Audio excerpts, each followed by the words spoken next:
determinadas regras, a contestação para a gente está sujeita ao princípio de eventualidade. Isso nos Estados Unidos não existe.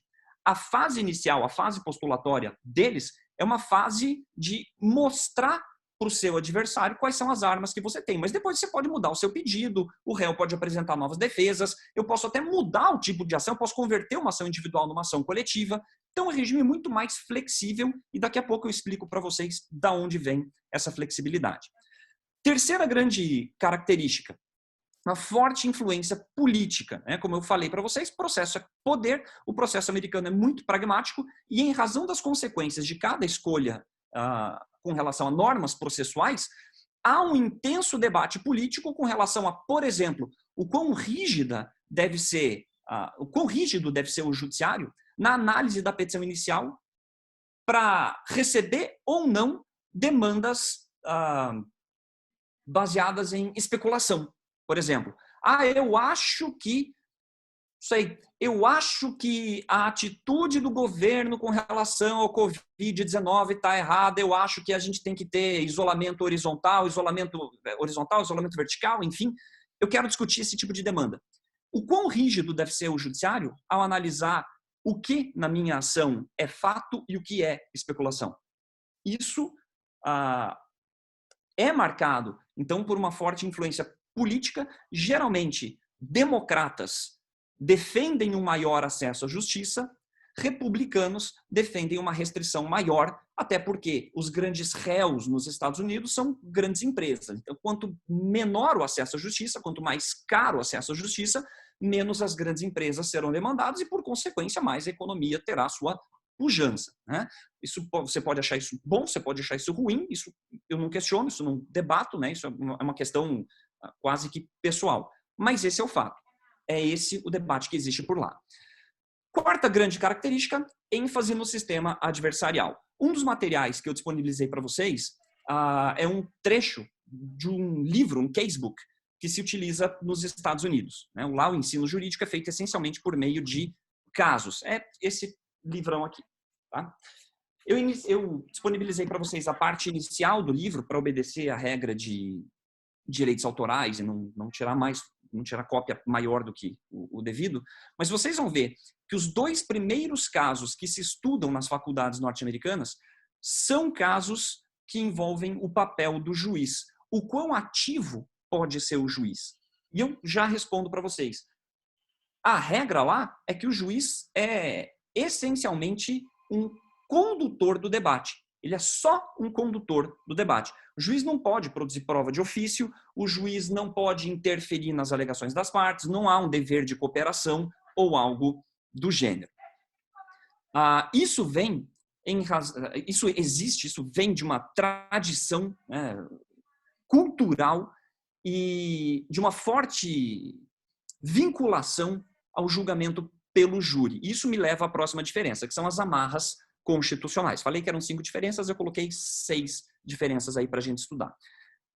O processo americano é muito pragmático, ele é muito baseado em resolução de problemas concretos, só que ele ainda sofre com determinados anacronismos, porque a Constituição americana, que é de 1787, estabelece regras que até hoje condicionam o modo de ser do processo. Então, o processo tem que lidar com determinadas limitações que vêm de 250 anos atrás. Tá?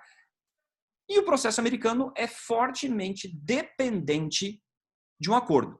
Se não houvesse acordo, e o dado aqui é aproximadamente 90% das ações nos Estados Unidos terminam em acordo, se não fosse essa característica, o sistema americano entraria em colapso. Quando eu conversei com o Hermes e ele me convidou para conversar com vocês, ele disse assim, Jordão, vamos fazer uma apresentação baseada para o pessoal da teoria geral do processo, então vamos falar de ação, jurisdição e processo. Eu até tentei montar uma apresentação que seguisse essa lógica, mas o fato é, como o processo americano é muito pragmático, não existe essa diferenciação entre jurisdição, ação e processo. Eu vou tentar explicar o processo norte-americano da maneira mais simples possível, então eu tive que fazer uma opção metodológica de seguir um outro caminho. Só para vocês terem ideia, claro que se discute jurisdição nos Estados Unidos, mas jurisdição não é um tema discutido dentro do processo especificamente, a menos que você vá trabalhar o processo estrutural.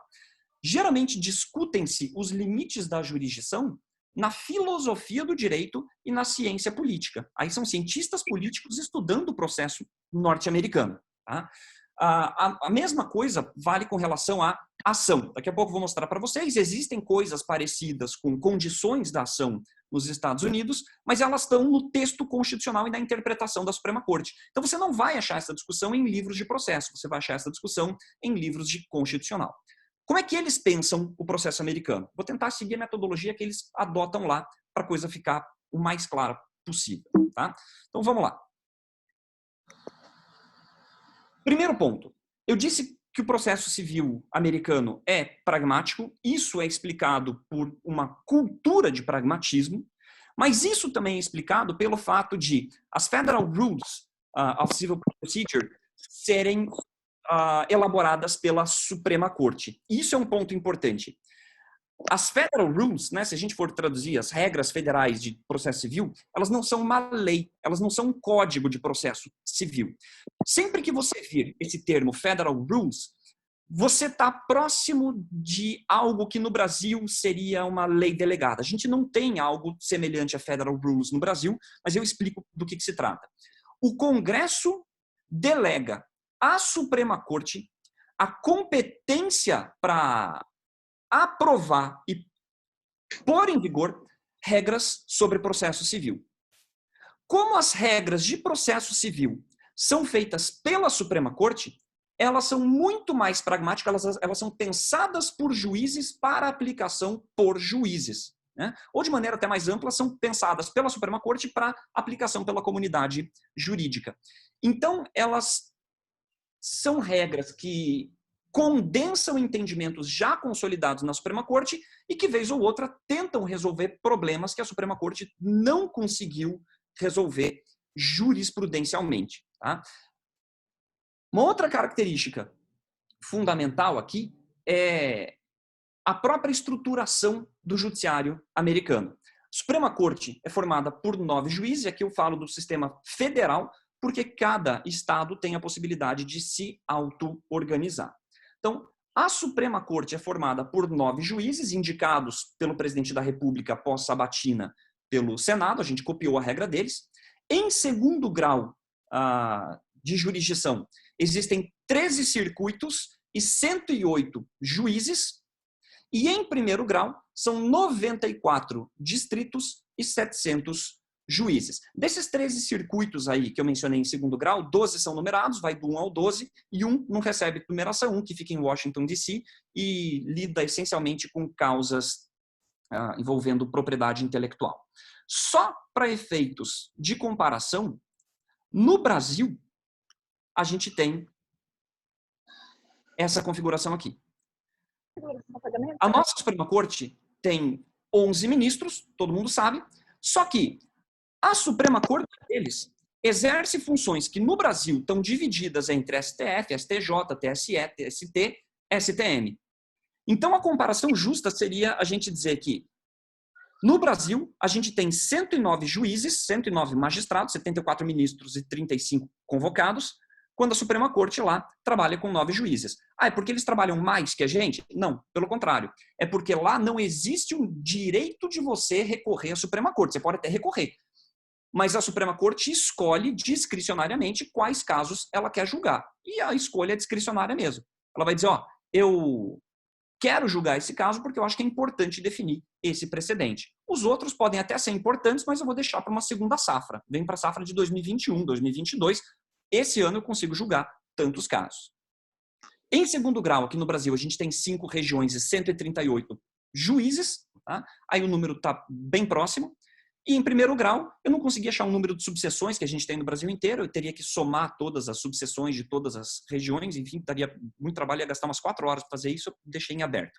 E a gente tem aproximadamente aí 1.779 juízes federais em primeiro grau. 1.000 a mais do que o americano. Aí você consegue ver, eles são um país com mais população que a gente, com um estoque de processos semelhante ao nosso e com muito menos juízes. Tá? Existe uma série de razões para explicar isso, mas em essência, aqui você consegue ver por que eles dependem tanto do acordo. Se não fosse o acordo, eles teriam um colapso do sistema muito próximo daquele com o qual a gente está lidando atualmente.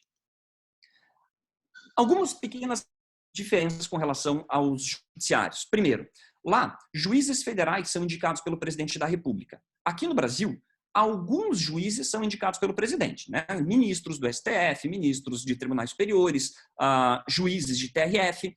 Lá, todo e qualquer juiz federal é indicado pelo presidente da República, diretamente. Não tem concurso para juiz federal. E isso torna o judiciário muito mais permeável a debate político. 2. Há uma divisão de trabalho entre juiz e júri. Causas civis nos Estados Unidos são julgadas pelo júri. Exatamente como a gente faz aqui no Brasil com relação a crimes dolosos contra a vida. O juiz define a matéria de direito, mas o júri define a matéria de fato. 3. Juízes e magistrados não são a mesma coisa. Isso é quase uma questão terminológica, mas é importante, se alguém for estudar o direito americano, saber disso aqui desde logo para não se confundir. Algumas atividades jurisdicionais, lá, por exemplo, a condução da fase de instrução, podem ser delegadas. Delegadas a quem? Delegadas a um magistrado. Então, fazendo uma aproximação assim um pouco tosca, mas com efeitos didáticos, um juiz poderia delegar a condução da fase de instrução a um juiz leigo. É mais ou menos essa a diferença. Um magistrado é uma figura próxima daquela do juiz leigo que a gente tem aqui nos juizados especiais. Lá, o magistrado é indicado para um mandato de 6 anos, permitida uma recondução. Essa diferença é essencial entre juiz e magistrado, né? Judges e magistrates. E existe um direito ao duplo grau de jurisdição, mas a atuação do tribunal em segundo grau está sujeita a determinados standards. É difícil explicar o que é um standard, porque aqui no Brasil a gente nem tem essa ideia, mas daqui a pouco eu já menciono, eu espero que eu consiga mencionar. Um ponto super importante no direito norte-americano é a sua organização federal. E o federalismo americano é muito diferente do nosso. Os estados lá têm muito mais competências, têm muito mais poder do que os nossos estados-membros. Daí porque, embora todo mundo estude o judiciário federal, e tudo que eu tenha falado até agora valha para o judiciário federal, só 3% dos processos tramitam na Justiça Federal. Então, 97% das ações tramitam nos judiciários estaduais. E cada estado tem autonomia para definir as suas regras processuais, e cada estado tem autonomia para definir a sua organização judiciária. Aqui nessa foto que eu escolhi para ilustrar o slide, a gente tem a Suprema Corte de Nova York. E eu escolhi essa imagem por um motivo prosaico. Como cada estado pode definir a sua própria organização judiciária, os nomes das cortes nos Estados Unidos são uma bagunça completamente diferente no Brasil. Aqui no Brasil, você sabe que se você estiver falando do Tribunal de Justiça, você está em segundo grau de jurisdição, não interessa o estado. Todos eles se chamam TJ. Se você estiver falando de TRF, você sabe que está no segundo grau da Justiça Federal, né? Todos têm o mesmo nome. A Suprema Corte de Nova York não é Suprema Corte, ela é o fórum, ela é primeiro grau. O tribunal se chama Divisão de Recursos. E daí você vai para a Suprema Corte em Washington, D.C. Então, o Estado dá um nome que quiser para os seus órgãos jurisdicionais. Daí porque nas faculdades todo mundo estuda, na verdade, o processo federal, né? O processo definido nas Federal Rules. E quando o guri, né? Outro dia eu estava explicando isso para minha mulher, ela perguntou se eu ia falar de guri para o pessoal do Espírito Santo. Então, quando o menino lá, quando o moleque sai da graduação e vai fazer o exame de ordem, aí ele tem que estudar a legislação do estado onde ele vai fazer o exame de ordem, que é muito parecida, né, em termos gerais, com a legislação federal, dada essa capacidade de a Suprema Corte influenciar regras, influenciar legislação. Eu recebi uma mensagem aqui, meu tempo está acabando, diz aí, Ernest. Não te preocupa com o teu tempo, pode continuar. Eu acho que tu tem que terminar essa exposição, está muito boa até aqui. Eu acho que todos estão muito interessados. Eu só queria registrar que, como eu sou um professor gaúcho e tenho um coração grande, então sou capixaba, gaúcho e italiano, você pode usar guri tranquilamente, que está permitido no meu vocabulário, eu uso com os alunos também. Muito bem, muito obrigado. Então vamos lá, vou estender um pouquinho o meu tempo. Essa questão envolvendo federalismo, ela traz problemas muito graves de competência. E metade do curso de processo civil lá é destinado a resolver problemas de competência. Eu não vou insistir muito nesse ponto aqui, eu só quero dar uma ideia da magnitude do problema para vocês, né? A gente, às vezes, tem mania de achar que o processo americano, por ser pragmático, é melhor do que o nosso. Ele é melhor em alguns termos, mas ele é horroroso em outros. E da mesma maneira, o nosso processo civil tem soluções muito inteligentes para problemas nossos, mas tem soluções horrorosas em outros pontos. Aí que vem a graça de você estudar direito comparado. Então veja só como é que a coisa funciona lá. Como é que eu defino a competência do Judiciário Federal? São essencialmente dois critérios. Eu estou simplificando bastante a coisa aqui, tá? São essencialmente dois critérios. Quando a causa envolve aplicação de matéria federal, por matéria federal entenda aplicação de lei federal, norma federal, ou quando houver aquilo que eles chamam de diversidade de cidadania. O que é diversidade de cidadania? Sou eu, cidadão do Paraná, ajuizando uma ação contra Hermes Zanetti, cidadão do Espírito Santo. Tá? Eu sei que é gaúcho e tal, mas é do Espírito Santo também. Nesse caso, a Constituição parte do pressuposto de que a Justiça do Paraná não tem imparcialidade para julgar a causa, porque ela vai tender a me beneficiar, e a Justiça do Espírito Santo também não tem imparcialidade para julgar a causa, porque tende a beneficiar Hermes Zanetti. Daí porque a gente vai litigar no Judiciário Federal. Para isso se exige diversidade completa de jurisdição, então não pode ter dois réus do mesmo estado. Se eu tiver dois réus do mesmo estado, aí eu vou ter que litigar naquele estado.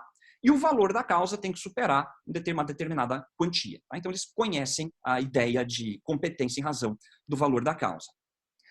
Como eu disse, a competência é um negócio tão maluco que ela toma aproximadamente metade do curso. Isso aqui é um bom momento para explicar como se faz o ensino jurídico nos Estados Unidos. Utiliza-se o método socrático, né, que é aquele método em que você faz perguntas para o aluno, às vezes esperando que ele erre mesmo, porque a partir do erro você vai trabalhar a resposta, e às vezes esperando que ele, obviamente, acerte a questão, porque é uma pergunta fácil. Só que a grande questão é, nos Estados Unidos, todo o processo civil é estudado a partir de casos. Aqui na lateral do slide, eu espero que esteja grande o suficiente para todo mundo enxergar, aqui na lateral está o sumário do livro que eu disponibilizei para vocês parcialmente, né? E aí vocês vão ver que as regras de competência e todo o processo civil são estudados a partir de casos. Então você vai ver ali, ó, que o item A diz respeito à formulação tradicional das regras de competência. Como é que eu faço para definir a competência para julgamento de uma matéria? Aí o item B vai me mostrar que aquilo que eu aprendi no A não vale mais, porque é uma jurisprudência já superada pela Suprema Corte. Aí o item C vai dizer assim, ó, depois que a Suprema Corte mudou o seu entendimento, como é que os estados responderam fazendo legislações locais? E o item D vai mostrar a Suprema Corte refinando os critérios que ela tinha definido previamente. E assim por diante. Dentro de cada item, eu tenho ali uma série de casos. Né? Vou ter 4, 5, 6, 7, 8 casos que vão dar para mim a resposta. Isso é interessante. O aluno brasileiro geralmente vai para os Estados Unidos e ele não tem paciência para ler esse montão de casos, porque a gente está acostumado com manual. Né? Você poderia condensar isso tudo em um parágrafo. Só que você perderia muito conteúdo trabalhando na lógica manualística. Então você vê aqui que dentro de cada item há uma série de casos. Não há respostas. E os capítulos terminam com notas e perguntas. Não são exatamente explicações, mas são provocações que o autor faz para que o estudante pense, né, para que ele reflita sobre a linha decisória que ele acabou de estudar. Um outro ponto que eu acho importante, eu sei que a gente tem a possibilidade de estender para uma outra reunião, Hermes? Assim, imediatamente posterior a essa? Acabei de postar, Jordão, que eu vou montar aqui um link e se a gente precisar estender, a gente já vou compartilhar o link aqui para partir das... para ter um novo link já a partir de agora, caso a ligação venha cair por causa dos 40 minutos. Mas fica à vontade, pode continuar. Eu acho que todos estão muito interessados, está muito didática, muito clara a tua exposição. Legal, obrigado. Eu prometo não estender até meio-dia, tá? São mais alguns minutos só. Com relação, então, à divisão de trabalho entre juiz e júri, como eu tinha mencionado, o juiz define questões de direito e o júri define questões de fato. Da onde vem essa divisão de trabalhos e quais são as exceções? Em síntese, as exceções são as injunctions, né? São aquilo que a gente chama de injunções, aquilo que no Brasil a gente trabalha de maneira mais comum como provimentos mandamental e executivo. Quando eu estou trabalhando, então, com provimentos condenatórios, quando eu ajuizo uma ação para reparação de um dano, quem vai julgar a minha causa vai ser o júri. Quando eu ajuizo uma ação pedindo para o réu fazer ou deixar de fazer alguma coisa, quem julga a causa é o juiz. Por que isso? Para entender a diferença, para entender essa peculiaridade do sistema americano, a gente tem que dar uma rápida olhada na diferenciação entre law e equity. E eu vou fazer aqui eu vou fazer algo que deixa os historiadores malucos, né? Vou cometer uma heresia. Eu vou sintetizar, sei lá, 1000 anos de história em 3 minutos. Tá? Mas, basicamente, a narrativa é a seguinte. No direito inglês medieval, existiam as cortes que aplicavam o direito, que aplicavam law. E esse direito começou a formar precedentes, né, por uma questão de igualdade.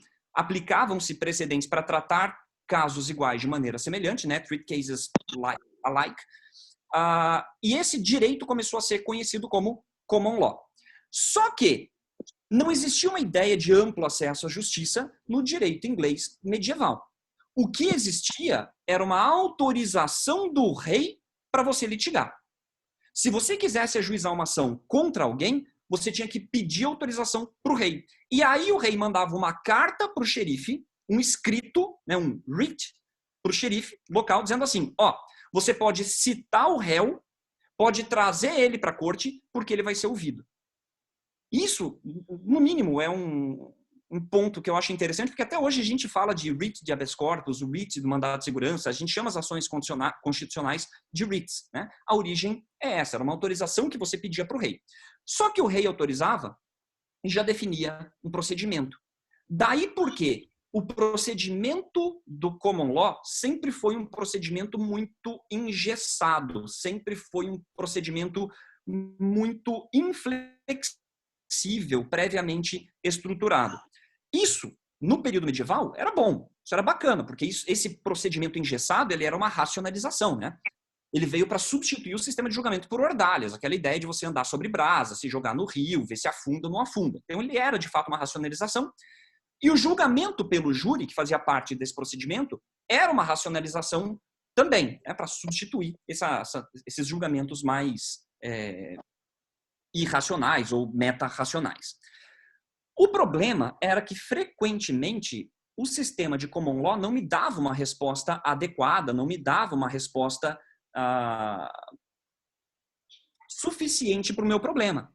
E aí, as pessoas começaram a dizer, rei, pelo amor de Deus, você tem que me dar uma outra solução, porque o direito, o law, não resolve o meu problema. Eu não quero que o fulano me pague dinheiro. Eu quero que ele pare de falar por aí que eu estou traindo a minha mulher. Isso está acabando com a minha reputação na minha comunidade. Enfim, e aí surgiram as cortes de equity. As cortes de equity, como o próprio nome diz, né, equidade, elas não julgavam com base no direito. Elas julgavam por equidade mesmo. Elas analisavam pretensões que não tinham adequada tutela no sistema rígido da common law. E como elas tinham esse procedimento, então, simples, flexível, elas não dependiam de um writ encaminhado pelo rei, uma autoridade julgava, não era um júri, e essa autoridade podia dar a decisão que ela bem entendesse, já que o julgamento era por equidade. Então ela não precisava simplesmente condenar o réu a me pagar um dinheiro. Ela podia proibir o réu de fazer alguma coisa, ela podia determinar que o réu fizesse alguma coisa, ela podia, enfim, ter um conteúdo muito mais criativo. E daí? Como é que esse sistema medieval se encaixa no direito americano. Quando as 13 colônias declararam independência, elas não tinham dinheiro para manter 2 sistemas separados de justiça. Então a Constituição americana fundiu os 2 sistemas em um só. Criou um só judiciário e autorizou que pretensões fundadas no direito e na equidade, em law e equity, fossem veiculadas nesse mesmo sistema jurisdicional. E aí, a Constituição não só reuniu law e equity num só judiciário, mas manteve o julgamento por júri nas pretensões fundadas na common law. Dito de outra maneira, a fusão foi feita num judiciário só. Os procedimentos foram unificados. O procedimento ele é flexível nos Estados Unidos. Utilizou-se o modelo da equity. Viu-se que esse modelo era melhor, né? Resolvia mais problemas. Mas o juiz natural da causa permaneceu diferente. O juiz natural de pretensões condenatórias foi mantido pela Constituição como o tribunal do júri. O juiz natural de pretensões mandamentais executivas foi mantido como o juiz, né? Uma autoridade judicial. Esse aqui é o texto da Constituição. E é um texto que você só entende quando você conhece a história, né? O artigo 7 da Constituição. Vou tentar fazer uma tradução aqui em tempo real. Em processos baseados em pretensões fundadas no common law, o direito ao júri será preservado. O direito ao júri será preservado. O que são pretensões fundadas na common law? São pretensões condenatórias. Tá? E nenhum fato julgado por um júri será reexaminado por uma corte, por um juízo. Aqui a gente tem o juiz natural das pretensões condenatórias e aqui a gente tem o princípio da soberania dos vereditos. E isso vai ter influência, então, na própria definição de standards de revisão. Dá para controlar a decisão do júri? O júri é absolutamente soberano? Pô, claro que não. Né? Claro que não. Se é um processo flexível e pragmático, é normal, é natural que a gente tenha maneiras de controlar uma decisão irracional dada pelo júri. Então, primeiro, essa divisão de tarefas já é uma divisão relevante, o juiz aplica a norma jurídica, o juiz só define os fatos. O juiz decide quais provas podem ser apresentadas ao júri, daí porque a função dele é uma função muito mais próxima do modelo adversarial. O juiz não fica produzindo prova, o juiz não é o destinatário da prova, então não tem por que ele determinar a produção de prova de ofício. O destinatário da prova é o júri, então o juiz vai se preocupar, na verdade, com a paridade de armas, ele vai se preocupar com a possibilidade de eu mostrar para a outra parte quais provas eu disponho, enfim, de eu ter um debate justo, um duelo justo. E se não houver controvérsia com relação aos fatos, o juiz pode julgar diretamente o caso. De maneira muito semelhante ao que a gente tem aqui no Brasil com o julgamento antecipado do mérito. Né? Lá eles têm 2 instrumentos, o summary judgment, o julgamento sumário, e o judgment as a matter of law, né? O julgamento sobre matéria de direito. Isso é essencialmente a mesma ferramenta, mas você utiliza uma ou outra a depender do momento processual. Tá? Instrumentalmente não tem diferença relevante entre um ou outro. O que são esses standards de revisão? Aí aqui eu estou me encaminhando já para o final, acho que mais 3 minutinhos eu termino. Como eu disse, você tem direito ao duplo grau de jurisdição, você tem direito de ter a matéria reanalisada, mas o tribunal não pode simplesmente substituir o julgamento de primeiro grau pelo seu julgamento, como é no processo civil brasileiro. Né? Já ouvi gente dizer que não se importa de perder em primeiro grau porque a decisão do juiz não vale nada. O que vale é a decisão do tribunal. Não dá para dizer que a pessoa esteja completamente errada nessa lógica. Nos Estados Unidos não é assim. Como é que a coisa funciona lá? Esses estándares de revisão, eles definem a profundidade da cognição do tribunal em sede recursal. Eles trabalham essencialmente com 3 standards. Tem mais, mas esses aqui são os principais. Primeiro, se eu tiver questionando matéria de fato, o tribunal será altamente deferente à decisão do júri. Ele vai dizer assim, ó, querido, o júri é soberano. Eu, tribunal, só vou rever a decisão do júri na hipótese de um erro claro quanto à interpretação dos fatos. É muito parecido com o que a gente tem aqui no processo penal, lá nos crimes dolosos contra a vida. Segundo ponto.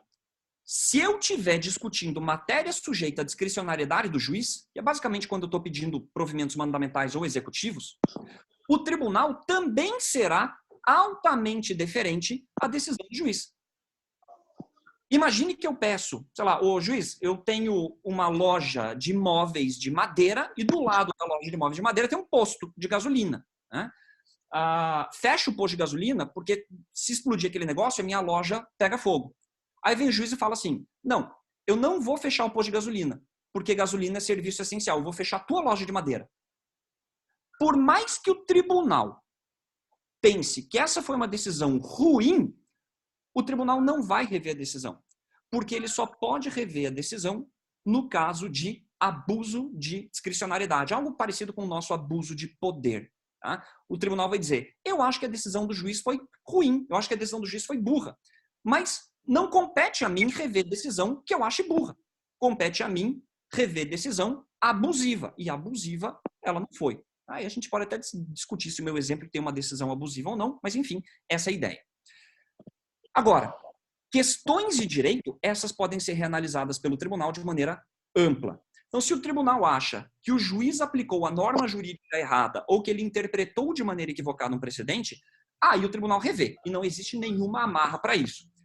O critério que eles usam aqui, o standard que eles usam, é curiosamente chamado de novo, né? De novo.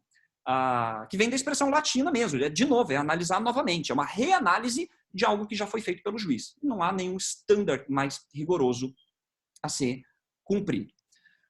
Como eu falei para vocês, existem coisas parecidas no direito americano com condições das pressupostos processuais, mas aqui eu acho que o direito brasileiro tem uma vantagem, é pelo menos a minha percepção pessoal. O nosso sistema, a nossa divisão de condições da ação e pressupostos processuais é cientificamente mais rigorosa do que a divisão deles. Tá? Eles têm coisas parecidas com as nossas, eles têm lá o requisito da case of controversy, que é basicamente dizer, você só pode submeter uma questão judiciária se você tiver um caso ou controvérsia concreto, o judiciário não tem função consultiva, tá bom, a gente tem isso aqui no Brasil também. Eles têm um negócio chamado standing to sue, que é intraduzível, né? Você poderia até pensar em standing to sue como legitimidade para demanda, legitimidade para litigar, legitimidade para causa, mas não é. O standing to sue deles agrega elementos da nossa capacidade para ser parte, capacidade para estar em juízo, legitimidade de causa e interesse de agir.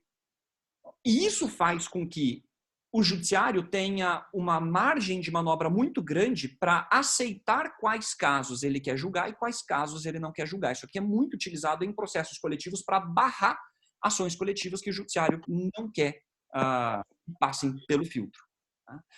Eles têm os requisitos de ripeness e mootness, que é causa madura ou causa muito verde. Tá? Na verdade, o oposto, causa muito verde ou causa madura, já apodrecida. A ideia aqui é muito parecida com o nosso interesse de agir. Se uma causa tiver ainda muito verde para julgamento, se uma causa for muito hipotética, se uma causa for muito conjectural, não vou julgar. E se você já tiver perdido o interesse, se o fato que você queria evitar já aconteceu, também não vou julgar, né? A causa está vazia, houve perda superveniente do objeto. E eles têm um último requisito, né? um último pressuposto processual, que é a questão política. O judiciário não julga questões puramente políticas. E o que é uma questão puramente política? É uma cláusula aberta. Aí isso vai ser definido caso a caso. Esses aqui são os pontos mais legais, mais relevantes que eu separei para a gente discutir. Eu vou só jogar algumas últimas ideias até para dar uma luz para quem quiser estudar processo americano, não cair em ciladas bastante comuns. Tá? Então, primeiro, imunidade de Estado. Não sei se vocês já pararam para se perguntar a respeito disso, mas os casos que a gente conhece no Brasil, eles não são chamados, sei lá, o fulano contra Estados Unidos. Né? Pega o caso Brown, que eu acho que todo mundo conhece. Não é Brown contra o estado de Arkansas.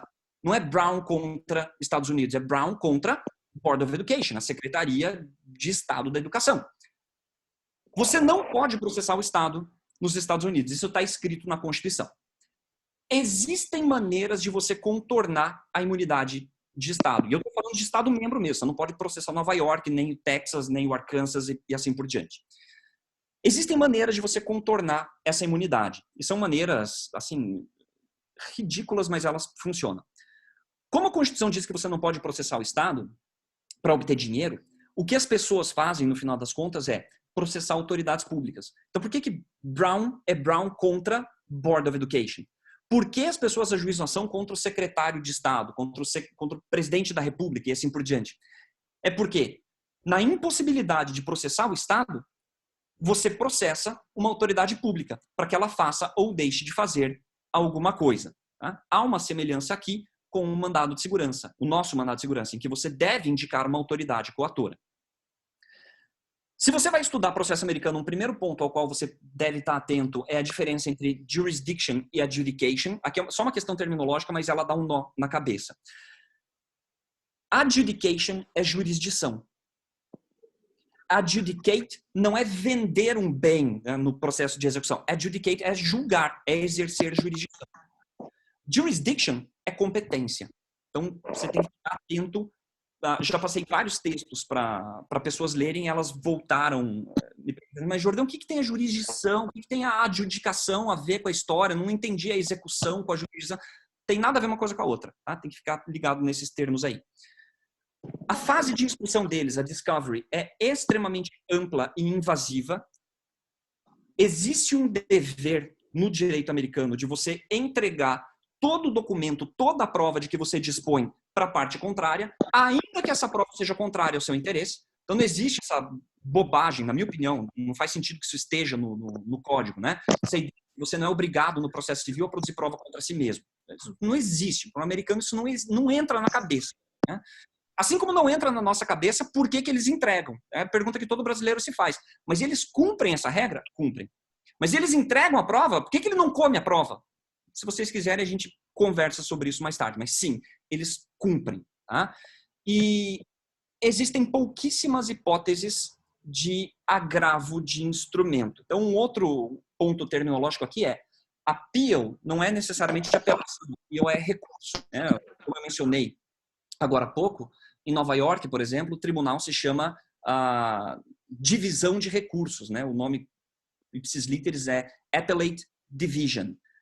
Então, o que eles chamam de appeal é recurso em sentido genérico. As raras hipóteses de agravo de instrumento são chamadas de hipótese de interlocutory appeal, né? Um recurso interlocutório.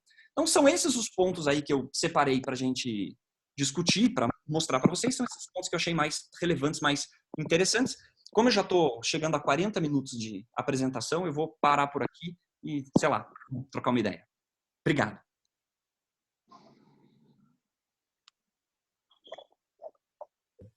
Muito bom, professor Jordão. Acho que a gente cumpriu o nosso objetivo inicial com até folga. Eu diria que a gente tem aí uma série de temas para discutir. Nós já colocamos um outro link, a Rafaela, que está nos ajudando lá no grupo de pesquisa, já colocou um outro link para caso essa ligação venha a cair. Senão, nós vamos continuando por aqui mesmo. Como eu disse, a gente tem vários temas para discutir, mas eu considero, assim, para quem vai ler textos em inglês, para quem vai estudar o processo americano, muito importante ficar mais clara essa diferença entre jurisdiction e adjudication. Eu tenho visto, especialmente quando se trata de processos estruturantes, que é um dos temas que nós vamos tratar depois, do processo estrutural, as pessoas usarem a palavra adjudicação no sentido de decisão judicial. No Brasil, a adjudicação tem um outro sentido. Então, eu queria que tu aproveitasse essa questão de esclarecer melhor a adjudication e jurisdiction e também aproveitasse para esclarecer esses falsos cognatos do estudo do direito processual entre o direito brasileiro e o direito norte-americano, para a gente não cair nessa falha de raciocínio e nesse equívoco, né? Gerando até neologismos contraditórios com o nosso direito positivo. Vamos lá. Eu vi que alguém aqui perguntou também, pediu para eu repetir a diferenciação. Enquanto eu estava compartilhando a tela, pessoal, eu não conseguia ver o chat, tá? Então agora eu vou dar uma olhada nas mensagens aqui e responder as perguntas. Então, a diferença basicamente é adjudication é o que a gente conhece por jurisdição. Tem um texto muito famoso do Longfellow que se chama The Limits of Adjudication, né, que é o texto em que se começa ainda de maneira incipiente a trabalhar processos estruturais. Na verdade, é o texto contra o qual todo mundo se volta para defender processos estruturais, para dizer que Fuller estava errado, que os limites da jurisdição não eram aqueles. Então, sempre que você encontrar um texto em inglês falando de adjudication, o autor está se referindo à jurisdição. The limits of adjudication, os limites da jurisdição. O juiz pode... Mas é bom esclarecer que é jurisdição no sentido do que o juiz pode decidir ou não. Porque também jurisdição no Brasil pode ter mais de um sentido. Então, só para não fazer aquela confusão entre jurisdição e competência, que é o que tu vai esclarecer logo em seguida. Exato. Jurisdição no sentido de poder do juiz, no sentido de dizer o que é matéria do juiz, o que é matéria do Congresso, do legislador, o que é matéria do Poder Executivo e o que não é matéria de ninguém, é matéria reservada para mim, parte, no exercício da minha autonomia privada regular por contrato, por exemplo, né? É disso que se trata. Então, adjudication e todas as suas variações, né, o verbo adjudicate, se referem sempre à função jurisdicional, que é muito mais discutida, como eu disse, em textos de filosofia do direito e de ciência política, né? Aí muita gente vai estudar ativismo judicial, protagonismo judiciário, processos estruturais são exercício de ativismo judicial. O judiciário americano está pisando nos pés do legislador quando julga ações coletivas. Enfim, esse tipo de debate é que vai ser travado quando alguém fala de adjudication. Tá? Eu digo isso porque até em traduções, até em livros aqui em português mesmo, você vai encontrar traduções falando o juiz na tarefa de adjudicar um caso. A gente sabe que em processo civil, adjudicar não é isso, né? Isso a gente chamaria de julgar, resolver, sei lá, certificar, né? Se você quer utilizar um italianismo aqui. Mas, enfim, quando eles falam de jurisdiction, aí eles não estão falando de jurisdição. Aí eles estão falando de competência. Aí eles querem definir a competência do Judiciário Federal, a competência do Judiciário Estadual, a competência territorial, né? Se a Suprema Corte tem ou não tem competência para analisar determinada causa. Então, só para dar um exemplo assim que eu acho ilustrativo, todo mundo já ouviu falar do caso Marbury versus Madison, né? Que é o caso que originou o controle de constitucionalidade, controle difuso de constitucionalidade. O caso Marbury versus Madison é uma discussão de cabo a rabo sobre jurisdiction. A corte estava discutindo ali se ela tinha ou não tinha competência para dar ao Marbury aquilo que ele pedia. Né? Eu conto a história do caso rapidamente aqui. Marbury tinha sido nomeado juiz de paz por um presidente da República, assumiu, sei lá, pelo Lula, assumiu o outro presidente da República, inimigo político do primeiro, assumiu lá o Bolsonaro, falou, eu não vou nomear nenhum juiz de paz nomeado pelo meu antecessor, não gosto dele. Aí ele ajuizou uma ação, né? Ele impetrou um mandado de segurança, um writ de mandado de segurança, e disse, ô Suprema Corte, manda o secretário de Estado me nomear juiz de paz. Eu já fui nomeado, eu só não recebi a minha cartinha aqui, não recebi o meu termo de nomeação. Manda ele me entregar o meu termo, manda o governo me reconhecer como juiz de paz. A Suprema Corte, em vez de decidir o caso, falou assim, cara, desculpa, eu não tenho jurisdiction, eu não tenho competência. Né? Não tenho competência porque a Constituição não diz que eu tenho competência para julgar mandados de segurança impetrados contra secretários de Estado. Eu só tenho competência para julgar o presidente da República. Né? Então, enfim, isso ilustra bem a diferença entre adjudication e jurisdiction. E aí, como é que isso se conecta com processos coletivos, processos estruturais? Essencialmente, quando você está trabalhando no processo individual, você vai ter consequências muito restritas às partes. Né? Mas quando você vai para a via coletiva, a decisão jurisdicional tem um impacto que, tradicionalmente, só o legislador consegue ter na vida das pessoas. A sentença coletiva, ela estabelece normas que eu poderia dizer de normas gerais. E a quem compete fazer normas gerais é ao legislador, né? Seja o Congresso Nacional, seja as Assembleias Legislativas dos Estados. Esse problema é agravado em termos de jurisdição, qual é a função, quais são os limites da jurisdição, quando você percebe um ponto que eu considero fundamental e que eu abordei agora há pouco. que é a diferença, a divisão de trabalho entre júri e juiz. Se você for um advogado minimamente estratégico, você consegue formular um pedido para não ser analisado pelo júri. Então, eu vou dar um exemplo concreto aqui. Tá? Durante os anos 50 e 60, durante a era dos direitos civis, a luta pelos direitos civis nos Estados Unidos, vários autores coletivos, e nomeadamente associações de defesa dos afrodescendentes, né, ajuizavam a NAACP, National Association for Advancement of Colored People, Associação Nacional para a Promoção das Pessoas de Cor, essa tradução literal, né? NAACP. Ela ajuizou várias ações para proteger os negros, para combater a discriminação racial e discriminação institucionalizada. Só que ela fazia isso de uma maneira muito inteligente, muito estratégica. Se ela ajuizasse ações coletivas pedindo reparação de danos, dizendo assim, a empresa X não contrata negros, a empresa X é racista, ela está discriminando todo o povo negro, ela tem que pagar uma indenização. Esse pedido seria analisado por um júri. E nos anos 50, num país dividido racialmente, num país em que jurados eram essencialmente brancos, porque jurados tinham que ser eleitores, e brancos eram numerosamente, tinha um número muito maior de eleitores do que negros, né? Porque as regras sobre direito eleitoral também eram racistas. Enfim, se o pedido fosse condenatório, a causa seria julgada por um júri. E um júri retrataria em microescala o preconceito que existia em macroescala na sociedade americana. O que os autores coletivos começaram a fazer? Eles começaram a definir os litígios de maneira mais inteligente. Eu não vou pedir indenização, porque eu não quero um júri racista julgando o meu pedido. Eu quero um juiz.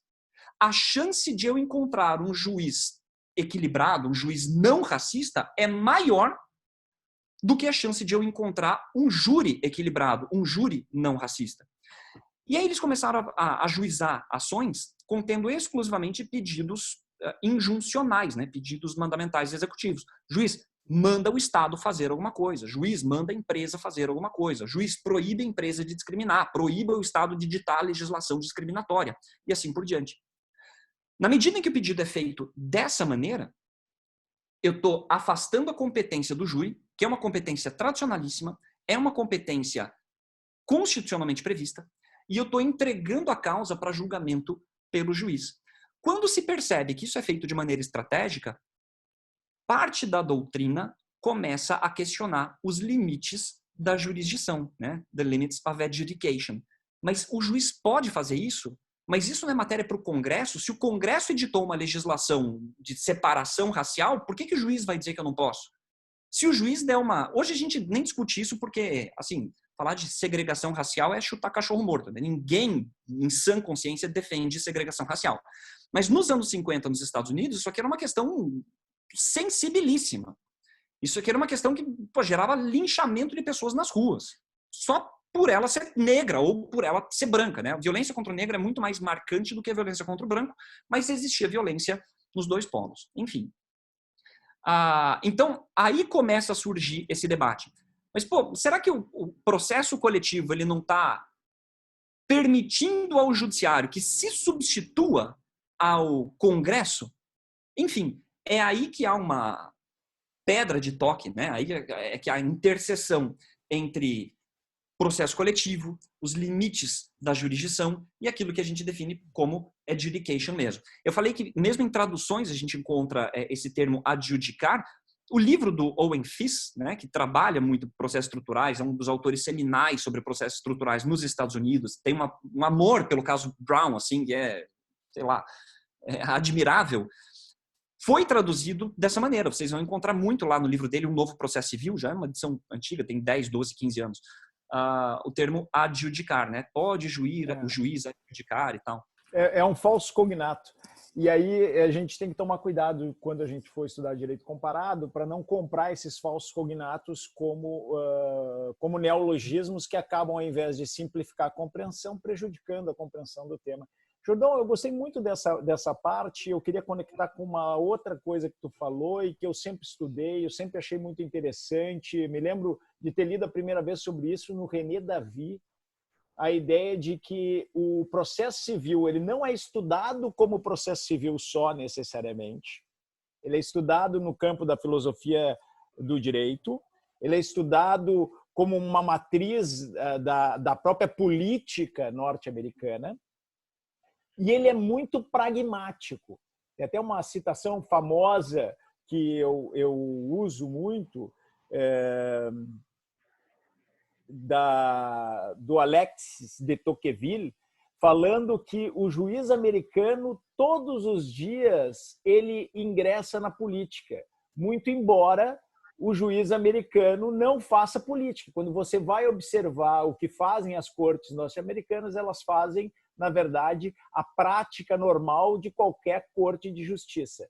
Eu queria ligar essas duas ideias, ligar essas ideias a um conceito que os italianos usam muito para falar do direito norte-americano, que é o remedy precede rights, que é a ideia de que os remédios precedem os direitos, ligar a ideia dessa junção que ocorreu na Constituição americana entre equity e common law, e, portanto, o papel que os remédios vão exercer na construção do ordenamento jurídico, e te perguntar como essa convergência de fatores pode ser encarada no modelo brasileiro, na perspectiva de que nós, em alguma medida, adotamos, do ponto de vista da estrutura do Poder Judiciário, desde 1891, o modelo norte-americano. Isso fez com que a gente tivesse aquele paradoxo metodológico, que eu chamo de constitucionalização do processo, entre um direito constitucional, que é de common law norte-americano, e um direito infraconstitucional processual, que era de civil law.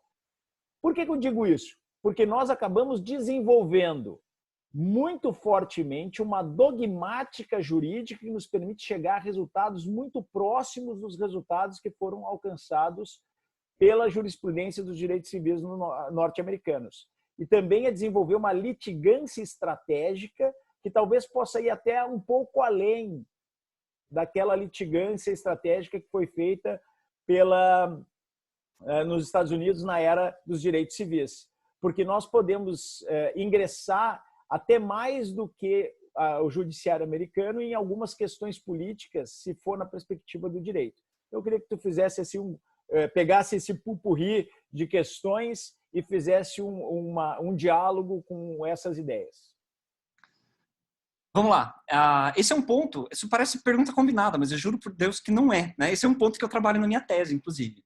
A ideia de que remedies precede rights, os remédios vêm antes dos direitos, é uma ideia, como você mencionou, é uma ideia que vem do pragmatismo, né? Só existe um direito se houver um meio processual de assegurar esse direito. Eu não posso dizer para você que você tem o direito de ser feliz 100% do tempo, o tempo todo, né? Embora o judiciário americano mencione o direito à felicidade como uma expressão da privacidade, o direito de você viver como você bem entender, né? O Estado não pode ficar se metendo na sua privacidade. Mas eu não posso dizer que você tem o direito de ser feliz 100% do tempo, porque eu não tenho meios de assegurar essa sua pretensão. Então, essa ideia, ela está conectada a uma discussão muito grande com relação à função do juiz, função do Congresso. Ora, se eu não tenho um meio para assegurar determinado direito, então, na prática, esse direito não existe, né? Se o Congresso vai assegurar um determinado direito, então deve haver meios processuais para assegurar esse direito. Eu acho que essa é uma ideia simples de a gente compreender. A grande questão que se coloca aqui é como existe essa divisão de tarefas entre juiz e júri, o americano é muito pouco acostumado a ver o juiz dando uma decisão material, né? A ver o juiz interpretando conceitos jurídicos indeterminados. O americano não confia no juiz. O americano confia no júri. O americano confia nos seus pares. E ele diz, eu não posso acreditar que um juiz vai dizer para mim o que é certo, o que é errado.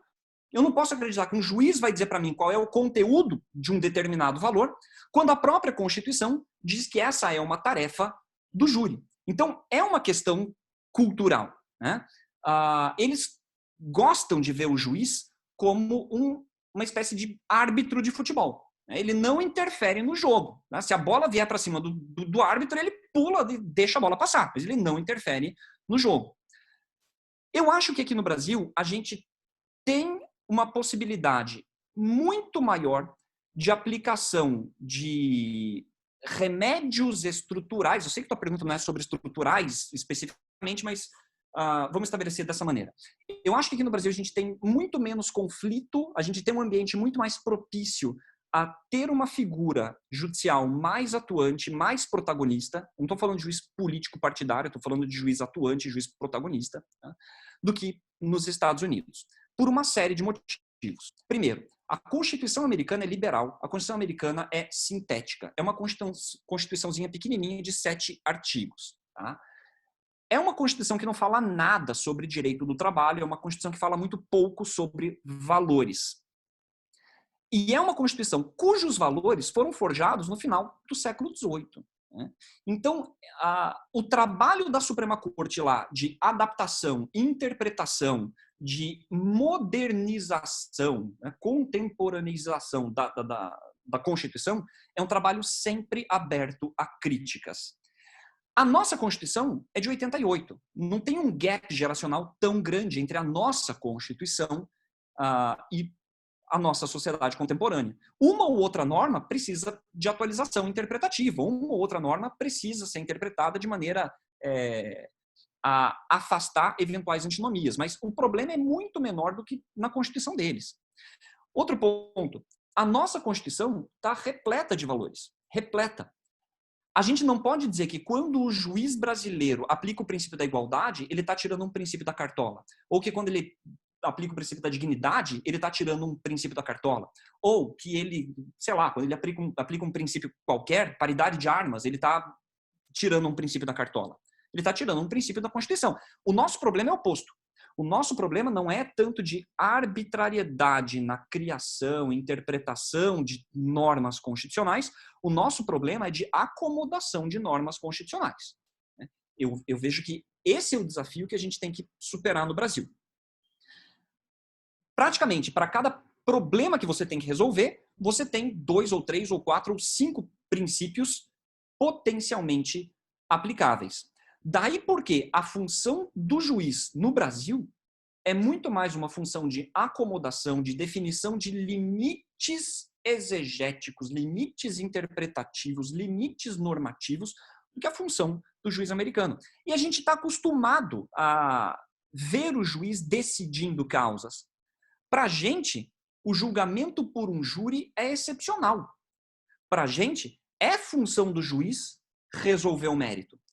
A questão é, o juiz resolve o mérito interpretando normas vagas, interpretando enunciados amplos, né? Normas genéricas, cláusulas abertas.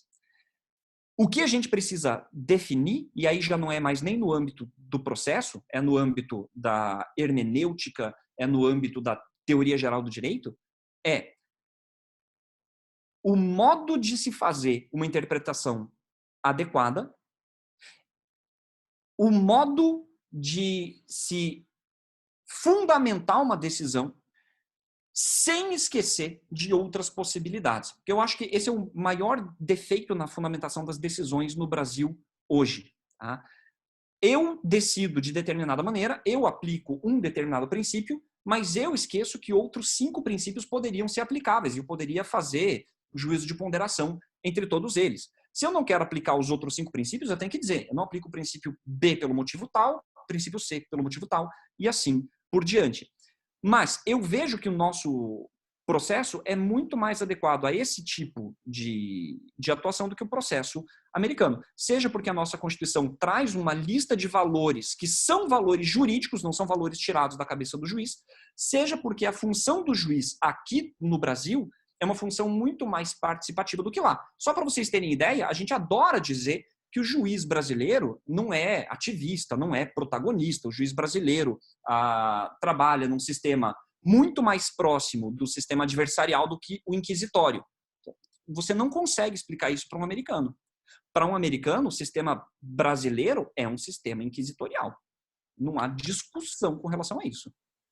E aí é muito interessante a gente abordar esse tema também num viés crítico, Jordão. Por quê?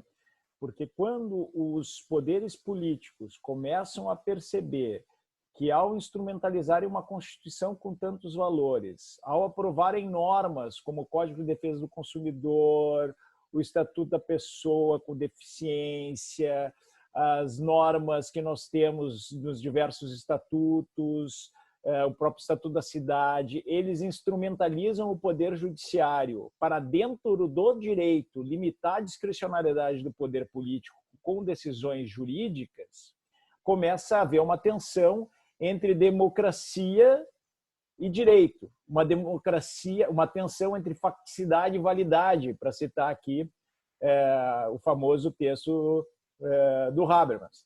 E aí o que nós temos que perceber? Essa questão, ela, muito embora ela tenha sido assegurada pela Constituição, nós ainda temos que trabalhar um pouco essa legitimidade. E um pouco do trabalho dessa legitimidade parte por uma atuação estratégica e uma mudança que talvez esteja acontecendo no controle jurisdicional de políticas públicas no Brasil, que é a passagem de um controle em que nós, por exemplo, do Ministério Público, tenho aqui vários colegas do Ministério Público, o Francisco Martínez Berdeal, por exemplo, assistindo essa nossa aula.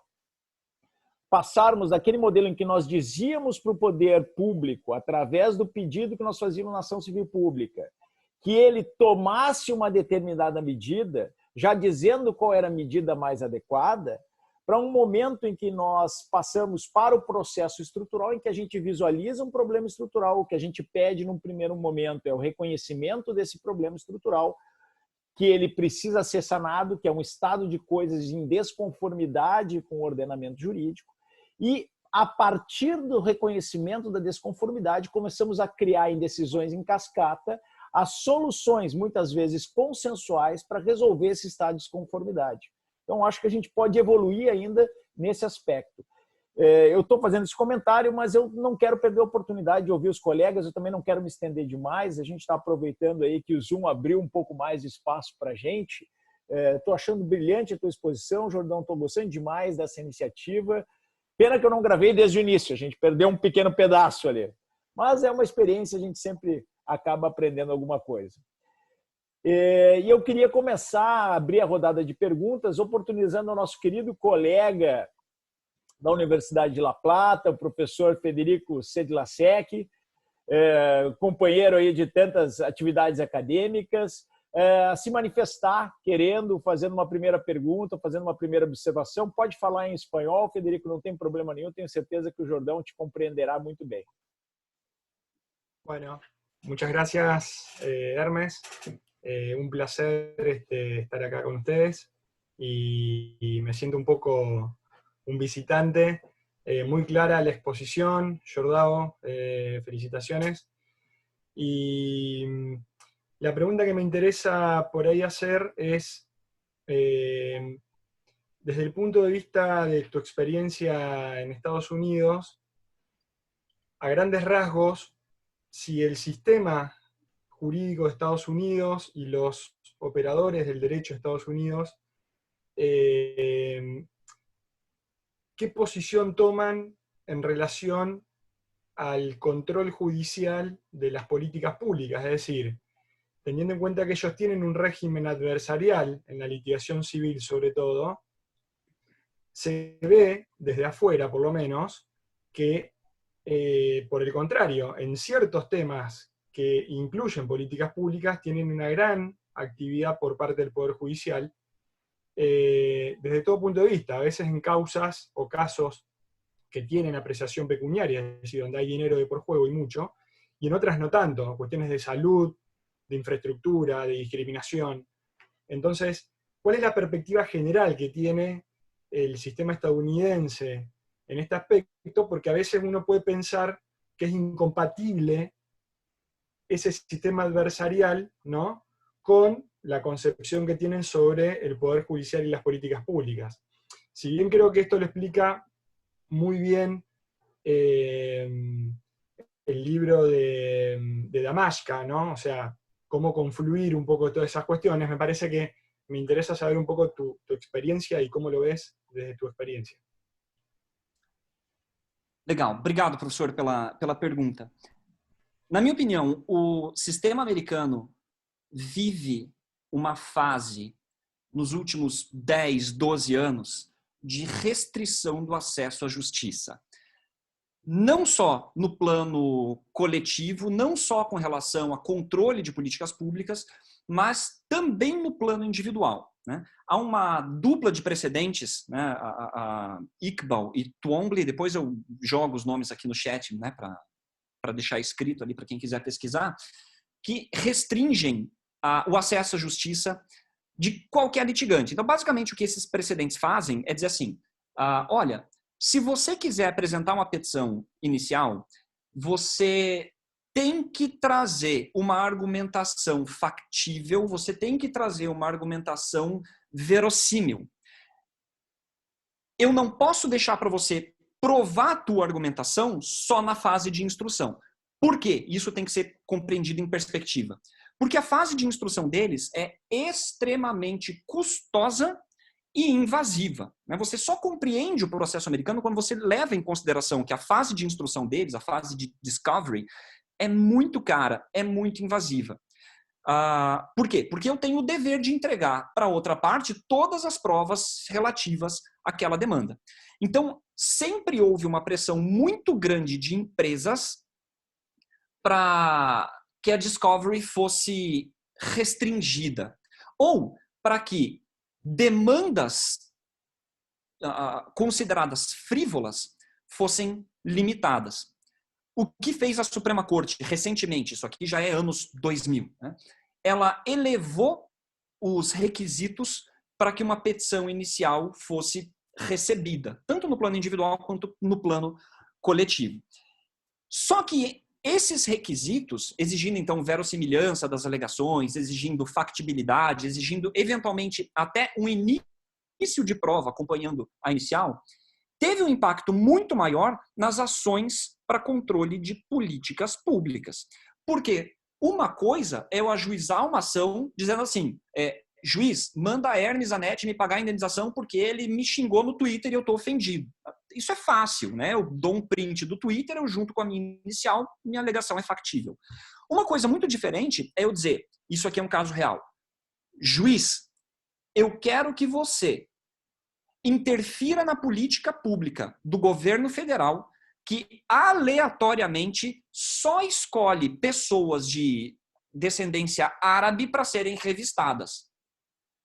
Aí eu junto uma série de narrativas na minha petição inicial de cidadãos americanos dizendo eu sou cidadão americano, eu sou americano nato, mas eu tenho fisionomia árabe, eu não consigo sair do país e voltar sem ser parado por 12 horas no aeroporto, minha família está sofrendo prejuízo, enfim. A ação é ajuizada, pede-se uma mudança nessa política de segurança nacional e o juiz vai dizer, olha, eu não acho a tua narrativa factível. Eu não acho factível porque o fato de 2 ou 3 ou 5 ou 10 pessoas terem sofrido com essa política de segurança nacional não faz com que eu, judiciário, ache que todo mundo vai sofrer da mesma maneira. Então, não rola, isso não está sujeito a controle jurisdicional, isso é uma política pública. Nessa decisão, inclusive, desse caso que eu estou mencionando, o juiz fala, com todas as letras, a tua ação me lembra aquelas ações estruturais dos anos 60, isso é romantismo, essas ações ficaram no passado. Né? Agora, por que isso está acontecendo? Não é só porque as ações ficaram no passado, porque há, de fato, uma tendência de restrição do acesso à justiça no plano individual, no plano coletivo, e é por conta de um conservadorismo no judiciário americano. Como eu mostrei no começo da exposição, não é só a Suprema Corte que é indicada politicamente. Todo o judiciário federal americano é indicado politicamente. E como os Estados Unidos passaram por mais governos republicanos do que governos democratas, o judiciário federal hoje tem tendências mais conservadoras do que liberais. Então, é dessa maneira como eu vejo hoje o contexto americano. Então, não é favorável, não é positivo ao controle de políticas públicas. Pelo contrário. Com Trump na presidência, inclusive. Pelo contrário. Com certeza, João. Muito boa o esclarecimento. Eu acho que é um tema muito importante. Vocês estão vendo a tela que eu estou compartilhando? A tela do painel de ações do Covid 2019? Então, essa tela é uma tela que decorre da taxonomia do Poder Judiciário brasileiro. Hoje a gente consegue acompanhar, Federico, pela taxonomia dos processos. A gente tem feito esse registro, inclusive, no Ministério Público do Espírito Santo, no Judiciário Capixaba, as ações que dizem respeito a grandes casos e grandes temas, vamos dizer assim, até para poder fazer uma gestão desses casos, né? E nós temos aqui as ações no STF que têm alguma relação com a Covid de 2019. Você pode ver ali os tipos de ações, habeas corpus, mandado de segurança, reclamação, etc. Ação direta de inconstitucionalidade, a DPF, entre outros, né? A gente vê que o número maior são de habeas corpus. O Supremo tem analisado muitos habeas corpus em relação à liberação de presos nesse momento, em razão da crise da Covid. Por que eu coloquei esse painel aqui? Para ilustrar uma pergunta, não sem antes saudar o professor Delore e o professor Godoy, que estão também participando desse vídeo, e depois também oportunizar eles, se quiserem fazer alguma pergunta para ti, Jordão, antes de tu responder a minha pergunta. Tá?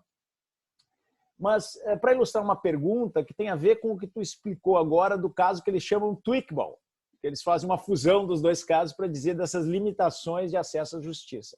O problema das demandas frívolas é um problema muito sério. Tu falou, quando tu fez aquela aproximação das questões de condições da ação no modelo norte-americano, da ripeness, né? Que a causa esteja de alguma forma madura. A discovery, a disclosure, talvez auxiliem a gente ter uma melhor instrução das causas. Isso não é diferente no Brasil. Aqui o Ministério Público, como tem inquérito civil, tem procedimentos administrativos, normalmente faz uma espécie de, entre aspas, um pré-trial, prepara o julgamento e obtém informações para entrar com uma causa já mais madura, mais preparada. Porém, nós não temos essa limitação de admissibilidade. E nós vimos, nesse caso da Covid-19, uma proliferação de ações discutindo essa questão, inclusive tentando responsabilizar o governo da China. Eu queria que, depois que a gente fizesse uma rodada de perguntas, porque nós vamos ter que terminar, então eu gostaria de ofertar agora a oportunidade dos colegas fazerem as perguntas e tu responder mais ou menos todas em conjunto, tu também enfrentasse essa questão. Eu gostaria de terminar por volta do meio-dia. Então, vou abrir o microfone para os demais, vou parar o compartilhamento de tela aqui e vou voltar para a tela onde nós estamos todos. Zanetti, Delore aqui. Posso começar fazendo pergunta? Evidentemente, meu amigo, uma satisfação contar contigo nessa nossa conversa e já adiantando para todos que combinei com o Zumar da gente fazer uma, eu, você, Gajardoni, André Roque e Marcelo Pacheco. Só precisamos pegar 5 horas para essa daí, né? Em primeiro lugar, Zanetti, parabéns aí pela iniciativa, muito bom a forma que você colocou. A gente tem visto uma série de lives por aí e sempre acaba ficando mais raso, né? Mas, obviamente, com a tua ideia, o teu grupo, foi muito bom, foi muito interessante, então é um grande prazer. Ainda bem que eu vi pelo Face que o Jordão postou e tive a oportunidade de participar, não tive aula. Mas deixa o seu objetivo aqui, que a gente precisa treinar isso daí, mas, de novo, acho importante fazer essa abertura e destacar isso, que foi muito bom. Jordão, prazer te encontrar aqui. A gente conversou muito online, né, e pessoalmente poucas vezes, e eu só quero uma pergunta, porque na hora que você estava fazendo a sua exposição em relação aos pontos positivos e negativos, fazendo essa comparação, logo no momento da sua exposição, eu até cheguei a escrever rapidamente, porque para os demais colegas, né, eu e o professor Jordão estivemos em Syracuse em momentos distintos. Eu fui para um pós-doc e ele terminou a LLM, veio e eu fui um pouquinho depois. Foram questões de dias que a gente não se encontrou por lá, mas conversamos muito. E fazendo as pesquisas e tudo mais, depois de alguns meses, e estava lá o professor Gide, né, nesse ponto a vantagem de ter um brasileiro que entende o que a gente está falando aqui de lá, eu virei para o professor Gide e falei, Gide, Eu não acredito que eu diria isso, mas eu estou com saudade do STJ. Eu estou com saudade da previsibilidade do STJ. Só não estou com saudade da súmula 7. Mas, nesse sentido, quando o Jordão destacou essas questões relacionadas a pontos positivos, negativos e ser um sistema difícil, ser um sistema complexo, Jordão, de forma bem objetiva, você chegou a ter saudade do STJ ou o teu grau de banzo do Brasil não chegou a esse ponto? Eu vou responder já, rapidinho. Chegou a dar saudade. E há uma crítica até mais contundente aqui, mais profunda. A gente está caminhando para ter um sistema de precedentes no Brasil, né? Entre trancos e barrancos, entre erros e acertos, eu acho que isso vai ser inevitável. E um problema pouco explorado ainda por todos nós que trabalhamos com precedentes é, com alguma frequência, normas são interpretadas a partir do resultado que se busca num determinado caso concreto. Tá? Eu vou dar um exemplo hipotético, mas é um exemplo significativo. Como a Suprema Corte lá interpreta normas processuais sempre a partir do caso, numa ação em que se discuta, por exemplo, a possibilidade ou não de se utilizar prova ilícita, o resultado será impactado pelo mérito. E o direito processual será interpretado a partir do direito material. Então, se eu estiver falando de uma causa chocante, por exemplo, produziu-se uma prova ilícita, mas com essa prova se demonstrou que uma criança estava sofrendo maus tratos, provavelmente a Suprema Corte interpretaria a norma de modo a flexibilizar a utilização de prova ilícita. Agora, se eu estiver falando de prova ilícita para punir uma pessoa inocente ou algo do gênero, aí a norma seria interpretada no sentido oposto. Então, cheguei a sentir saudade da STJ, cheguei a sentir saudade de uma interpretação um pouco mais técnica do processo civil, não tão pragmática, não tão voltada para o caso concreto, e me deparei com esse problema que eu ainda pretendo abordar, ainda pretendo escrever a respeito.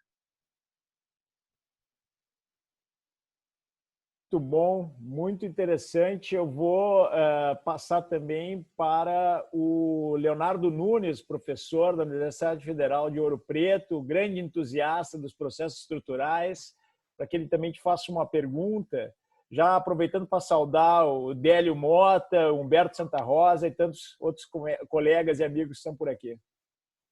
Por favor. Olá, obrigado, Hermes, parabéns pela iniciativa. Espetacular, parabéns, Jordão, pela exposição brilhante, sempre aprendo muito contigo.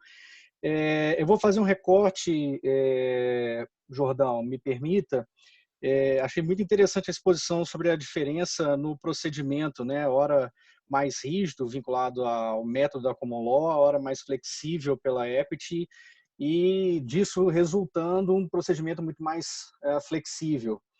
Trazendo a sardinha para a minha brasa, né? Eu que venho estudando e aprendendo bastante com essa temática dos processos estruturais, uma coisa que sempre me intriga é a respeito do procedimento, sabe? E já que a nossa fonte inspiradora, né, reconhecida por todos, ainda é o direito norte-americano, eu queria da sua opinião se nós precisamos no Brasil estabelecer, se nós precisamos nos preocupar em estabelecer um procedimento para a tomada de medidas estruturais. Eu te pergunto isso porque tenho percebido na doutrina uma preocupação muito grande em tentar dimensionar esse tal processo estrutural. Ainda na semana passada, o Fred fez uma live muito interessante,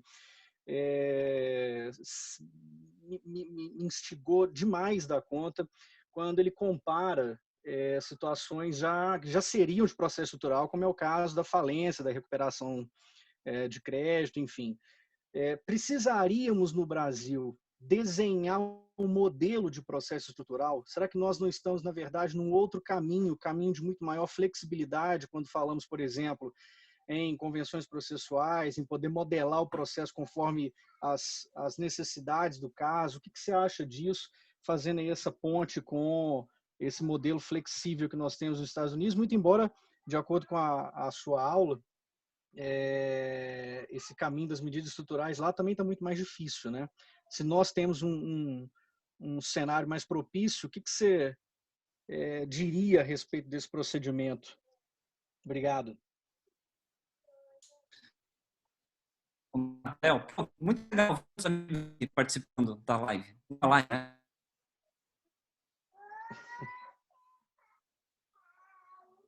Cortou aqui, Jordão. Tu tá sem microfone. Cortou o Jordão aí. Será que é porque agora nós já passamos do espaço para ele? Parece que ele caiu. Vamos ver se ele consegue voltar. Parece que o Jordão caiu, Deixa eu ver se eu consigo falar com ele por aqui.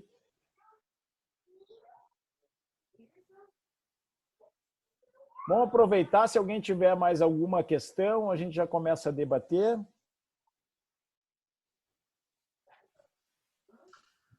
Opa, voltei. Opa. Vocês me ouvem? Sim. Opa, muito bem. Pode Você conseguiu ouvir minha pergunta toda, Jordão? Consegui. Boa. Eu achei muito difícil, então eu cliquei em sair aqui para ver se eu... Vamos lá. Muito legal ver tantos amigos aqui presentes. Vamos lá. Eu vou te dar uma resposta um tanto quanto dúbia, mas é a resposta mais direta que eu posso dar.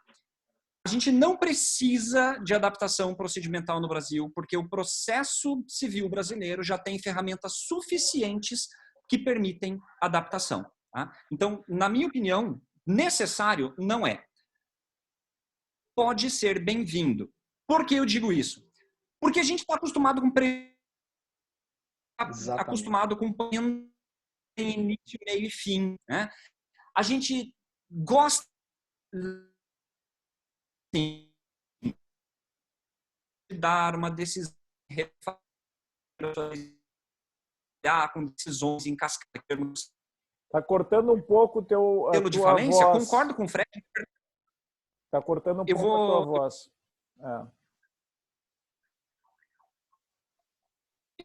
Vou dar um vídeo para ver se melhora. Talvez só com o áudio fique melhor. Tá falhando ainda? Estamos te ouvindo. Pode continuar.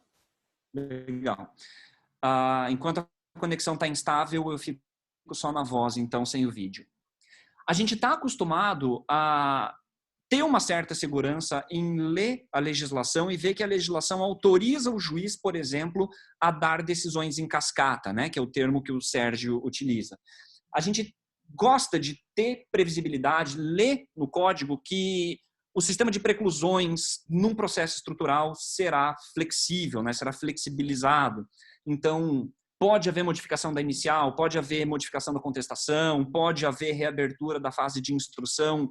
E o que eu acho que é mais importante, há 2 pontos que eu acho que tem que ser trabalhado para que a gente possa falar de processos estruturais de maneira adequada. Primeiro, é criar estímulos para que o juiz resolva a causa milhares de vezes. Quando a gente fala de processos estruturais, a gente está falando de problemas policêntricos. A gente está falando de problemas complexos. Não adianta fazer uma modificação e achar que a função jurisdicional está cumprida. Né? Quando a gente fala de processos estruturais, a gente exige que o juiz dê uma decisão, a decisão seja submetida a teste, aí deu errado, vamos tentar uma outra estratégia, aí vamos incluir uma outra mudança. Né? Se você pensar em sistema carcerário, por exemplo, eu não consigo mudar o sistema carcerário com um golpe só. Eu tenho que testar uma série de medidas. Hoje, o juiz brasileiro não tem incentivo, não tem tempo, não tem estrutura para isso. Então, é possível criar legislativamente incentivos para que o juiz resolva repetidamente a mesma causa. Tá? Dando um exemplo, eu vou voltar aqui para o vídeo e se ficar ruim o áudio eu corto de novo. Dando um exemplo só didático. Tá? Quando você afina um instrumento musical, você afina não uma vez, você afina 3, 4 vezes.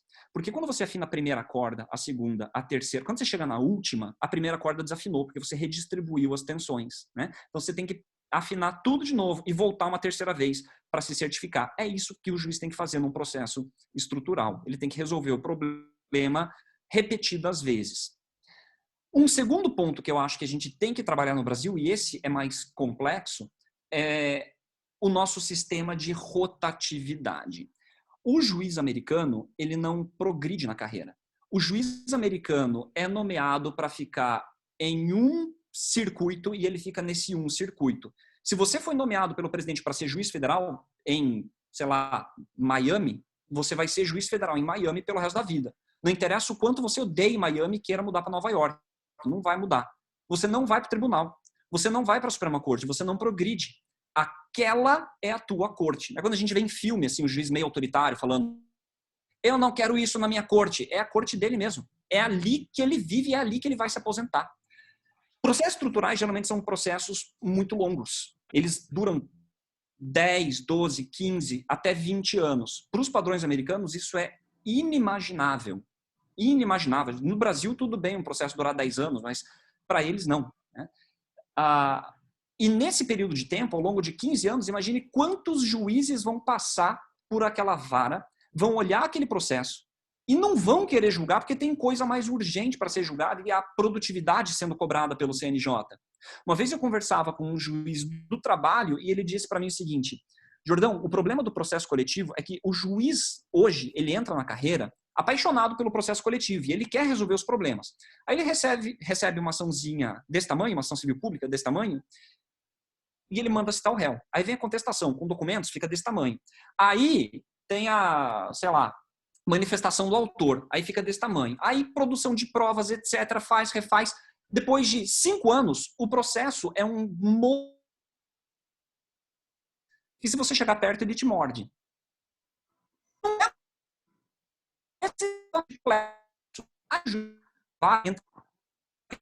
Encostado ali, não vai. Então, em síntese, a gente tem um problema no Brasil decorrente... Vou parar o vídeo.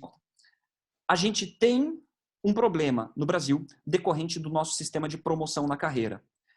O processo não pode durar muito mais tempo do que a estadia do juiz em determinada vara, porque são processos complexos. Se eu fico mudando o juiz, eu mudo a abordagem, eu dificulto a compreensão. Né? Como ficar mudando de piloto durante a condução do voo. Você precisa de alguém para tomar uma decisão, você precisa de alguém para manter um padrão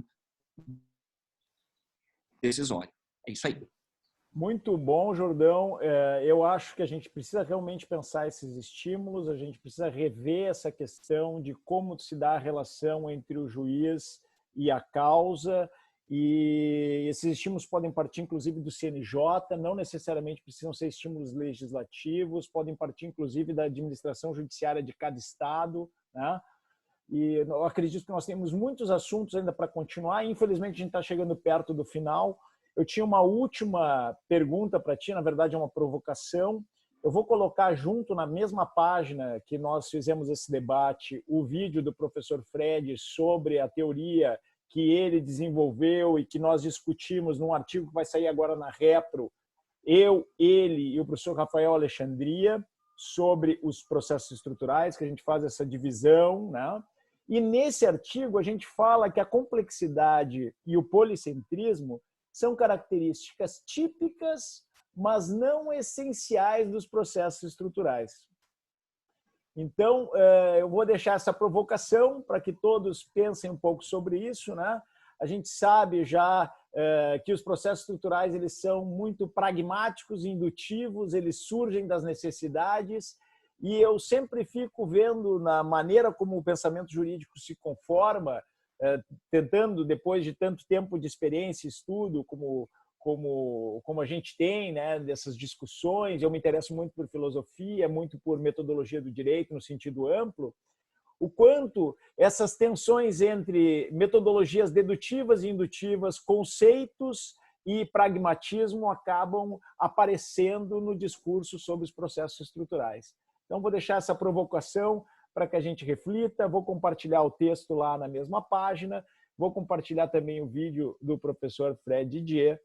Mais uma vez, eu queria agradecer a todos pela presença, dizer que foi uma alegria ter vocês aqui, mas especialmente agradecer ao nosso querido convidado, o professor Jordão Violim, que inaugurou esse programa Fundamentos do Processo Civil com Vida. Dizer que superou todas as minhas expectativas, apesar de eu já saber que seria um excelente encontro. E dizer que tu é sempre bem-vindo, espero poder contar contigo em outras oportunidades, e que eu admiro muito o trabalho que o professor Sérgio Reinhardt fez com seus alunos, que propiciou o crescimento de novos talentos e o desenvolvimento de um estudo sério de uma verdadeira escola de direito processual coletivo e de processo civil no Paraná, também citando aqui o nosso querido professor Luiz Guilherme Marinoni e tantos outros mestres aí da escola da Universidade Federal do Paraná. Está de parabéns, Jordão. Muito obrigado mesmo, tá? Você quer fazer algum endereçamento final? Quero. Eu acho a tua provocação muito interessante. Em princípio, discordo dela, mas eu estou ansioso para ler. Né? Mas em provocação, eu vou manter a mente aberta. Eu quero só agradecer a oportunidade, a presença de todos. Eu achei muito mais legal mesmo do que eu tinha imaginado também. É muito bacana ver tantos amigos, ver tanta gente qualificada, competente, vindo aqui para discutir com a gente. Semana que vem, quero agradecer o Hermes, especificamente, né, pelo convite. Fiquei muito honrado, muito feliz. Aquele pavor inicial passou um pouco. E quero dizer que semana que vem estarei aqui para assistir, não mais como convidado, mas agora como espectador. Né? E achei, parabéns. Parabéns. Essa iniciativa foi muito bacana. Fez muita coisa dentro da universidade, mas a gente fica muito fechado dentro dos nossos grupos. Eu acho que essa é uma boa oportunidade da gente expandir horizontes. Parabéns. Ciência é um empreendimento compartilhado. E a gente gosta muito do que a gente faz. Então é bom estar com pessoas que gostam das mesmas coisas que a gente. Discordar não é ofensa. Discordar é um valor essencial do pensamento científico. Eu espero que a gente consiga aí avançar nessa construção. De novo, te dou os parabéns. E eu convido para amanhã Delton Carvalho, Direito dos Desastres, um dos grandes especialistas, o responsável pela introdução e debate desse tema aqui no Brasil. Vai ser uma oportunidade muito boa. Amanhã, um pouco mais cedo, às 9 da manhã. Tá? Todos convidados. Um abraço forte. Até lá.